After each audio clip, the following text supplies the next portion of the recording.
লগতে আমাৰ পূব অসম আদৰণি জনাইছে পূব অসম বন্যপ্ৰাণী সংমণ্ডলৰ গণসংকটৰ প্ৰাধিকাৰী শ্ৰীযুত অৰুণ দিবৰ বাবে অনুৰোধ জনাইছো।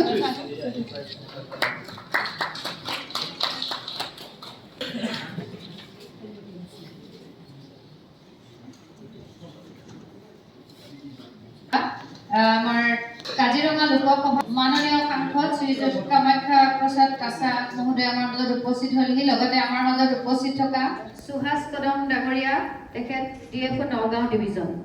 এয়া সুহাস কদম ডাঙৰীয়া, তেখেত IFS ডিএফও নগাঁও ডিভিজন। আমি তেখেতক অনুৰোধ জনাইছো। তাৰ পাছতে আমাৰ মাজত উপস্থিত আছে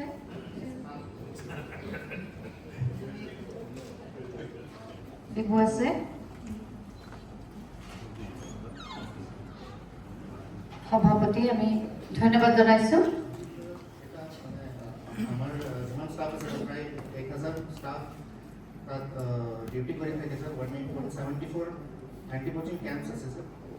এইকেইটা কেম্প স্যাৰ 2021 যেতিয়া আমাৰ চিফ মিনিষ্টাৰ ৰিভিউ মিটিং কৰিছে, তাৰপিছত স্যাৰ 162 কেম্পছ আকৌ আমি ৰেষ্ট'ৰ কৰিবৰ কাৰণে স্যাৰ অলৰেডি টেণ্ডাৰ চিষ্টেমত ফ্ৰেম কৰা হৈছে স্যাৰ।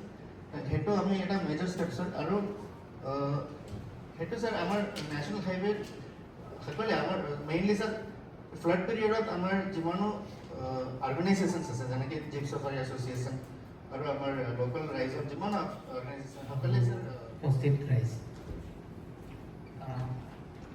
গোলাঘাট ডিভিজনৰ বিষয়ে ক'বলৈ প্ৰথম ক'ব লাগিব। একচুৱেলি গোলাঘাটত 5খন আমাৰ ৰিজাৰ্ভ ফৰেষ্ট আছে। তো এই এনক্ৰোচমেণ্টৰ ফলত আমাৰ 97%। মই একজেক্টলি স্যাৰ ক'বলৈ গ'লে এই যে এনক্ৰোচমেণ্টবিলাক হৈছে, ইয়াৰ মূল কাৰণ মই নাজানো। একচুৱেলি 1960ৰ পৰাই আমাৰ ৰেকৰ্ড মতে 1960ৰ পৰাই এনক্ৰোচমেণ্ট আৰম্ভ হৈছিলে। এটা পুৰণা হিষ্ট্ৰী আছে, এইটো মই আজি নকওঁ। এই এনক্ৰোচমেণ্টৰ ফলত আমাৰ কি হৈছে, যিটো বন্যপ্ৰাণীৰ বাসস্থান সংকুচিত হৈ আহিছে। বিশেষকৈ নম্বৰখন এইটো আছিলে প্ৰায় 14,000 বেছি। এইখিনি একচুৱেলি তেওঁলোকৰ কাৰণে চাফিচিয়েণ্ট নহয়, কাৰণ মানুহৰ লাইফ এটা আমি ধৰক 4 লাখ টকাৰ কিনাৰ নিচিনা হৈ যায়। মোৰ নিজৰ ক'ব লাগে। কিন্তু আমি যিখিনি দি আছোঁ, আমাৰ ৰিচেণ্টলি এতিয়া 2 দিনতে মানে আমাৰ 40 লাখ এতিয়া আকৌ কম্পেনচেশ্যন দিছে। তো মই যেতিয়া আহিছিলোঁ তাত সেই বছৰে আপোনাৰ 14,000 মানুহ ঢুকাইছে। যদি ফাইনেন্সিয়েল ইয়াৰ ধৰোঁ 21, তাৰপিছত 7টা আহিছে। এই বছৰ যোৱা বছৰ 2টা। আমি আৰু এই বছৰ এতিয়ালৈকে 2টা। MP sir, respected our director ma'am, more DFO colleague and my colleagues from police department, commandant ABF second and third battalion, and Hanmaniya Raja. Sir, more Nagaon division as it includes the part of Nagaon and Murgaon district. अपना sir mostly Koliakot sub division under area हो एटू sir मो under থাকিব।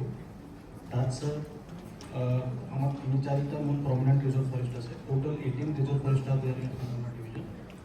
ইয়াত mainly হ'ব sir Kaziranga অঞ্চল, কামাখ্যা আছে sir, north Dijoo and south Dijoo reserve forest, সোৱাং আছে। কিন্তু এতিয়ালৈকে তাত কাম আৰম্ভ হোৱা নাই। গভৰ্ণমেণ্টলি এতিয়া আমাৰ কেম্পত যিটো আৰ্মি আছে তাতে টেম্পৰেৰী মানে মানুহ হয়। আৰু এই মানুহখিনি বস্তুটো হৈছে তেওঁলোকৰ বন্যপ্ৰাণী আৰু বনৰ সুৰক্ষাৰ কাৰণে তেখেতসকলৰ এটা ষ্টেটৰ ফ'ৰ্চ। চ' বেচিকেলি সেইটোৱে ডিফাৰেঞ্চ। কিন্তু ট্ৰেইনিং মই নিজে মোৰতো যথেষ্ট পঢ়া শুনা কৰিয়ে চাকৰিটো কৰি লৈছোঁ। বা ইমানখিনি বিভিন্ন ডিষ্ট্ৰিক্টত এক্সপিৰিয়েঞ্চ হৈ থাকিলোঁ, মই নিজে নাজানো। তো মই যদি নাজানো বেলেগে নাজানো। সৰু সৰু ল'ৰা ছোৱালী পৰা যদি আৰম্ভ কৰোঁ, আমাৰ ইয়াত এটা ৰেঞ্জ আছে চামগুৰি বুলি, যিটো কলিয়াবৰ অৱস্থিত চামগুৰি ৰেঞ্জ। তাতে ৰেঞ্জ অফিচাৰ এজন আছে আৰু লগতে আমাৰ পাৰ্ক আছে 2খন, চামগুৰি পাৰ্ক আৰু ৰহা এখন পাৰ্ক এখন আছে। আৰু এখন নাৰ্চাৰী আছে আমাৰ মিছন চাৰ, যিখন নাৰ্চাৰীৰ পৰা আমি সাধাৰণতে পুলি জমা কৰা হয়। 1.5 হেক্টৰ নাৰ্চাৰী প্ৰতি বছৰে আমি তাত 2 লাখ পুলি উৎপাদন কৰিব লাগে এজ পাৰ কেম্পৰ নৰ্মছ। যোগাযোগ হয়। আজি মাননীয় সাংসদ মহোদয়ক আমি এই মঞ্চৰ পৰা আহ্বান জনাব খুজিছোঁ যে মহিলা সবলীকৰণৰ বিভিন্ন পদক্ষেপ যদিও হাতত লৈ থকা হৈছে, কিন্তু আজি বিশ্ব য়োগা ডে, এই বিশ্ব যোগ দিৱসৰ কাৰণে মহিলাসকলে গৈ যোগ সাধনা কৰিবৰ এটা তেনেকুৱা কোনো ধৰণৰ মানে এটা মঞ্চ নাই। গতিকে তেনেকুৱা এটা প্লেটফৰ্ম ইয়াত যদি হয়, আমাৰ মহিলাসকলৰ সাধাৰণতে স্বাস্থ্যৰ বিভিন্ন ধৰণৰ সমস্যা থাকে, এই মহিলাসকলক মানসিকভাৱে আৰু শাৰীৰিকভাৱে যাতে আমি সবল কৰি তুলিব পাৰোঁ, তেনেকুৱা এটা মঞ্চ এই কাজিৰঙা আছিলে। আমি EDCৰ ফালৰ পৰা গৈ তাত আমাৰ হস্তশিল্পৰ বিভিন্ন উৎপাদিত সামগ্ৰীবোৰ বিক্ৰী কৰি এটা ভাল মানে স্বাৱলম্বনৰ এটা পথ ওলাইছিলে। গতিকে তেনেধৰণে যদি আজি কাজিৰঙাৰ বিভিন্ন স্তৰৰ ৰাইজৰ বিশেষকৈ আমাৰ ককা দেউতাহঁতৰ দিনৰ পৰা আমি যিমানখিনি শুনো আৰু আজিলৈকে যিখিনি শুনি আছোঁ বা আমাৰ জ্যেষ্ঠসকলৰ মুখত যিখিনি শুনো, যে কাজিৰঙাখন কেৱল জীৱ জন্তুৰে নহয়, কিন্তু এটা আমি এটা নতুন আজিকালি শব্দ এটা আমি নতুন বিষয় এটা আনিছোঁ, কাৰণ এটা আনিছোঁ কমিউনিটি ৰিজাৰ্ভ। চ' আমি কাজিৰঙাখনক এখন কমিউনিটি ৰিজাৰ্ভলৈ পৰিৱৰ্তন কৰাৰ এটা পৰিৱৰ্তন হ'বলৈ গৈ আছে। কিন্তু ক'ৰবাত বাধা ইজৰ উদাহৰণ হৈ গৈছে। যিটো সময়ত আছিল, কিন্তু কালক্ৰমত ক'ৰবাত এটা ব্যৱধান আহিছে। বন বিভাগ আৰু দাঁতিকাষৰ ৰাইজৰ মাজত ব্যৱধান আহিছে। NTCA আপোনাৰ টাইগাৰ ৰিজাৰ্ভ আজিও চাই যায় কমৰা চাৰিআলি এটা আমাৰ নাট্য মন্দিৰ আছে। EDCৰ পৰা বোধহয় 50 লাখ এটা চেংচন হৈছিলে বহু বছৰ আগতে, তাৰমানে 24 লাখ এটা ব্যৱহাৰ হ'ল, বাকী কিন্তু ব্যৱহাৰ নহ'ল বা ঘূৰি গ'ল বা কিবা এটা হ'ল। EDC মেম্বাৰসকল, সাংবাদিক আছে আৰু ড্ৰেছত পিন্ধা পুলিচ বাইদেউসকল আৰু মই কাজিৰঙা সাংসদে বিকাৰে কৰিছোঁ, নামটো দিলে কাজিৰঙা। যিদিনা পৰা মোৰ নাম কাজিৰঙা ওলাইছে সেইদিনাখন মোৰ প্ৰেছাৰ বাঢ়ি গৈছে, ইমানে বাঢ়িছে যে মই ভাগ্যৱান নামলৈ সভাপতি দেৰি হৈ মই ক্ষমা বিচাৰিছোঁ প্ৰথমতে। আৰু আপোনালোকে বহুত সময় বহিছে, কথা কৈছে, মই সকলোৰে কথা শুনিছোঁ আৰু মই শুনি ভাল পাইছোঁ যে আপোনালোকে এই কাজিৰঙাৰ প্ৰতি এটা যিটো মৰম, সেই মৰমটো আপোনালোকে ৰাখিছে আৰু স্থানীয় ৰাইজৰ মৰমৰ কাৰণে কাজিৰঙা ইনটেক্ট আছে। ফৰেষ্ট বিষয়াসকল আহিছে, তেওঁলোকে চাকৰি কৰি গুচি গৈছে, চাকৰি কালটোত যাতে অসুবিধা নহয় তাৰ কাৰণে তেখেতলোকে চেষ্টা কৰিছে। আৰু ফৰেষ্ট ডিপাৰ্টমেণ্টৰ এটা ডাঙৰ ভূমিকা আছে, যিটো ভূমিকাৰ কাৰণে কাজিৰঙা নেশ্যনেল পাৰ্ক ব্ৰিটিছৰ দিনৰ পৰা আজিলৈকে এটা ইনটেক্ট হৈ আছে। পুলিচ ফ'ৰ্চ, ফৰেষ্ট ডিপাৰ্টমেণ্ট, চৰকাৰ, ৰাজ্য কেন্দ্ৰৰ উভয় চৰকাৰ সকলোৰে ইয়াত কৃতিত্ব আছে। ডেফিনেটলি সমস্যা আছে, আৰু কৈছোঁ এনেকুৱা ধৰণৰ নেশ্যনেল পাৰ্ক নাই। আপুনি যদি জিম কৰ্বেট নেশ্যনেল পাৰ্ক যায় বা অন্যান্য জেগাবিলাকত যায়, তাত জন্তুবিলাকক বন্ধ কৰি ৰাখিছে আৰু পৰ্যটনবিলাকক তাত লৈ গৈছে, গেট খুলিছে, গেটত সোমাই গৈছে, তাৰপিছত আকৌ মায়াৰ যি মাটি কালি আছে, ইয়াৰ সকলোফালে জনসাধাৰণৰ বসতি আছে। কাৰ্বি আংলঙো জড়িত হৈ আছে। জিলা বুলি নাভাবিব আৰু কাজিৰঙা সাংসদ বুলি নাভাবিব। কাজিৰঙাটো আচলতে কাজিৰঙা সাংসদৰ সম্পত্তি বা ফৰেষ্ট ডিপাৰ্টমেণ্টৰ সম্পত্তি নহয়, এইটো অসমৰ সম্পত্তি, যাৰ কাৰণে অসম পৃথিৱীৰ বিখ্যাত। আৰু ভাল লগা কথা এইটোৱেই যে প্ৰধানমন্ত্ৰী নৰেন্দ্ৰ মোদী ডাঙৰীয়াই ইয়াত আহি পেলাই তেওঁ পৃথিৱীক জনাই দিলে যে, আগতেতো জানে, নিশ্চিতভাৱে জানে, কিন্তু প্ৰধানমন্ত্ৰী ইয়াতে থাকে এই কথাটো প্ৰমাণ কৰিলে যে ইয়াত আৰু পৰ্যটন অহাৰ মানে সম্ভাৱনা আছে। ৰাষ্ট্ৰপতিও আহিছে, সকলোকে মই ধন্যবাদ জনাইছোঁ, তেখেতসকলে কাজিৰঙাৰ প্ৰতি এটা আগ্ৰহ প্ৰকাশ কৰিছে। মই ইয়াৰ আগতো ৰাজ্যসভাত আছোঁ, ইয়াৰ আগতো লোকসভাতো কিন্তু আমি কিছুমান কথা পাতোঁ আগতে ডাইৰেক্টৰৰ লগত বা বিষয়াসকলৰ লগত, কিন্তু বৰ ডিপলি মই এইকাৰণে মন আছে যে নিজৰ এটা এখতিয়াৰৰ কথা আছে। এখতিয়াৰটো নিজৰ অঞ্চলতে গ'লে ছ'চিয়েল ফৰেষ্ট্ৰিৰো বিষয়াসকল আহিছে, আপোনালোকে দেখিছে, ক'ব নাপায়, আলোচনা কৰা নাই, কিন্তু এনক্ৰচমেণ্ট হওঁতে কাৰ দোষ আছে? এনক্ৰচমেণ্টটো হৈ গ'ল, কাৰ ভুলৰ কাৰণে এনক্ৰচমেণ্ট হ'ল? আজি ইমান এনক্ৰচমেণ্ট হৈ গ'ল, আপোনালোকেতো ৰেডিমেড আহি পেলাই এনক্ৰচ এৰিয়াবিলাক পাইছে।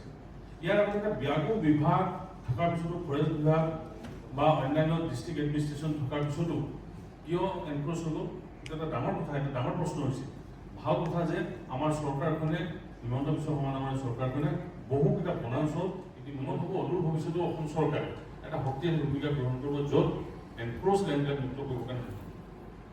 আৰু এটা কথা ইয়াত আছে, আপোনাৰ তেওঁলোকে ৰাস্তা আছে, আৰু ৰাস্তা থকাৰ কাৰণে তেওঁলোকে নিজৰ ৰাস্তাটো চিনি পায়, জেনেটিকেলি তেওঁলোকে এই কথাবিলাক চিনি পায়। জীৱ জন্তুৰ বহুত ফাৰ্চাইটনেছ আছে, তেওঁলোকে বহুত এইবিলাক জেনেটিকেলি তেওঁলোকে জানে কাৰণে চাগে মই ভাবোঁ, পঢ়িছোঁ এইটো, যে তেওঁলোকে সেই অঞ্চলবিলাক যাব খোজে। সেইকাৰণে হাতী এবাৰ যোৱা জেগাবিলাকত আমি আপোনাক সাৱধান হৈ থাকোঁ। মোৰ ঘৰৰ ওচৰলৈকো হাতী আহে, গিবন অভয়াৰণ্য। গিবন অভয়াৰণ্যটো যদি চাই আপোনালোকে ইমান ডাঙৰ এৰিয়াতে চিন্তা কৰাৰ কথাটো মই বৰ কম দেখা পাওঁ। কাজিৰঙা গ'লোঁ, খালোঁ, গ'লোঁ, গুচি আহিলোঁ, এনেকুৱা হয়। আৰু আগতে এনেকুৱা আছিল যে ভাল মাছ খাবলৈ পাবা যদি কাজিৰঙা দিয়ে খোৱা, ভাল হৰিণা মাংস যদি লাগে দিয়ে খোৱা। আজিকালি সেইটো কমি গ'ল, শুনিবলৈ ভাল নহয় কথাটো। কাৰণ মোৰ পৰিয়ালৰ মানুহ ইয়াতে আছে যে তেওঁলোকে মানে ক'লে কাজিৰঙা ডাঙৰ কথাটো হৈছে কি, ইয়াত কৈছে যে শিল বালি ব্যৱসায় কৰাসকলৰ এটা ৰম্যভূমিলৈ পৰিণত হ'বলৈ দিব নালাগে। মই এইসকলক অনুৰোধ জনাওঁ, শিল বালি ব্যৱসায় কৰাসকলে আজি শিল বালি ব্যৱসায়ৰ নামত তেওঁলোকে যিটো ধৰণে কৰে অবৈধভাৱে, ফৰেষ্ট বিষয়ে যিটো জেগা দেখাই দিব মহল হিচাপে, বহুত চাইণ্টিফিকেলি কিমান মানুহৰ মনলৈকে গ্ৰাস কৰিছে আপুনি চাব। যাৰ কাৰণে অসমৰ নিচিনা ৰাজ্যখনত ডাঙৰ গছ পাবলৈ নাইকিয়া হৈ গ'ল। গছ কাটে ক'ৰবাত, ধৰে ক'ৰবাত। গতিকে এইবিলাক আত্মসংস্থানৰ প্ৰয়োজন আছে। মই সেইকাৰণে আপোনালোকক এটা অনুৰোধ জনাম, আপোনালোকে যি ভূমিকা লৈছে কাজিৰঙা সেইটো এটা মানে অনিশ্চিত, এইটো স্বীকাৰ্য, এইটো মানে ভবাতকৈ বহুত বেছি। কাৰণ আপোনালোকে যদি প্ৰটেকশ্যন নিদিলেহেঁতেন কিমান যে ঘটনা হ'লহেঁতেন কোনো ঠিক নাই। মই অসম চৰকাৰক ধন্যবাদ জনাম, আৰু বিশেষকৈ এণ্টি পচিং যিটো ফ'ৰ্চ আছে তেওঁলোককো ধন্যবাদ জনাম, পুলিচকো ধন্যবাদ জনাম, যে তেখেতসকলে মিলি কেৱল কাজিৰঙাই নহয়, শোণিতপুৰ, নগাঁও, গোলাঘাট, যোৰহাট, এখেতসকলে মিলি পেলাই এই যে গড় হত্যা বন্ধ কৰাৰ কাৰণে তেওঁলোকে যিটো ব্যৱস্থা লৈছে সেই ব্যৱস্থা ভাবিব নোৱাৰে। আৰু আমি গৌৰৱ কৰোঁ যে গড় হত্যা নকৰাম, কাৰণ মোৰো এটা দায়িত্ব আছে। আমাক অসমৰ যিকোনো মানুহ যদি বাহিৰলৈ যায় তেওঁ কাজিৰঙাৰ কথা সুধিব, চাহ বাগিচাৰ কথা সুধিব, মাজুলীৰ কথা সুধিব, এই কেইটামান ফিক্স আছে। বাহিৰলৈ যোৱাৰ লগে লগে কাজিৰঙা ক'ত আছে কথাটো সোধে। বহুতে কাজিৰঙাৰ কথা জানেও, বহুতে নাজানেও, আৰু বহুতে আহিব খুজিও তেওঁলোকৰ অসুবিধা পায়। আপোনালোকে জানে চাগে অসমৰ ডিষ্টাৰ্ব এৰিয়া বুলি কোৱা হৈছে, তেওঁ হয়তো নাহে বহুত মানে। এতিয়া সেই সংখ্যাটো নাইকিয়া হৈছে, আৰু অসমত এটা শান্তিপূৰ্ণ ব্যৱস্থা আহিছে, যাৰ দ্বাৰা পৰ্যটক আৰু বহুত আহিব বুলি আমি নিজাকেও এটা কৰিব পাৰোঁ, য'ত কাজিৰঙা ডাইৰেক্টৰক আমি ইনভল্ভ কৰিব পাৰোঁ, য'ত কাজিৰঙাৰ DFOক আমি ইনভল্ভ কৰিব পাৰোঁ, আমি নিজেও বহিব পাৰোঁ। আপোনালোকে এই কথাটো ভাবিব নালাগে, আমি তাৰ কাৰণে নিশ্চিতভাৱে চিন্তা কৰিব লাগিব। গতিকে তেনেকুৱা এটা community, as a whole community তৈয়াৰ কৰিব লাগিব, য'ত স্কুলছ, ষ্টুডেণ্টছ, ইয়থছ, যিসকল এক্সপাৰ্ট তেওঁলোকক ইয়াত ইনভল্ভ হৈ থাকিব, যিসকল ইণ্টাৰেষ্ট আৰু আপোনালোকৰ লগত কথা পাতিম। আজি মাত্ৰ এটা ইন্ট্ৰডাকশ্যন হ'ল, আৰু ভৱিষ্যত দিনত মই জানো বহুত সমস্যা, কাৰণ আমি এইবিলাক কথা ইয়াতে ঘূৰি মেলি কথা পাতি থাকোঁ, কিন্তু ঘৰত আজিৰ পৰা মই ভাবোঁ ডিপাৰ্টমেণ্টে কি কৰে, মন্ত্ৰীয়ে কি কৰে, সেইটো তেওঁলোকৰ কথা। ফৰেষ্ট ছেক্ৰেটাৰীয়ে কি কৰে, কমিশ্যনাৰে কি কৰে, সেইটো তেওঁলোকৰ অফিচিয়েল কাম কৰিব। কিন্তু আনঅফিচিয়েলিও আমি বহুত কাম কৰিব পাৰোঁ, যিটো কাজিৰঙাখনৰ কাৰণে ভাল হ'ব, অসমৰ কাৰণে ভাল হ'ব। মই ভাবোঁ DFOসকলকো মই অনুৰোধ জনাম, কেতিয়াও ইগন'ৰ কৰিব নালাগে লোকেল মানুহক। এই কথাটো কৰিছে বুলি মই ভবা নাই, যদিও আপোনালোকে ফিল কৰিছে। এই যিটো গেপ হৈছে, এই গেপটো যাতে নহয় তাৰ কাৰণে কিন্তু উপযুক্ত সময় লাগিব। কাৰণ ৰাষ্ট্ৰপতি ডাঙৰীয়ানী আহোঁতে বহুত মানুহে অসুবিধা পালে, প্ৰধানমন্ত্ৰী ডাঙৰীয়া আহোঁতে চিকিউৰিটি ৰিজনটো বাদ দি বহুত অসুবিধা পালে। কাজিৰঙা কালি যেতিয়া অপেন কৰিব তেতিয়া মানুহে যিমানটো খবৰ পাব লাগে সিমানটো মানুহে খবৰ নাপায়। আপুনি বহুত ডাঙৰ ফেষ্টিভেল হ'ব পাৰে, অপেনিং দিনা ভাবক যে এটা ডাঙৰ ফেষ্টিভেল কৰোঁ, ডাঙৰ ফেষ্টিভেল কৰোঁ, য'ত হৰ্ণবিল ফেষ্টিভেলটো আজি কিমান ডাঙৰ হ'ব। হৰ্ণবিল আছে নে নাই বেলেগ কথা, কিন্তু হৰ্ণবিল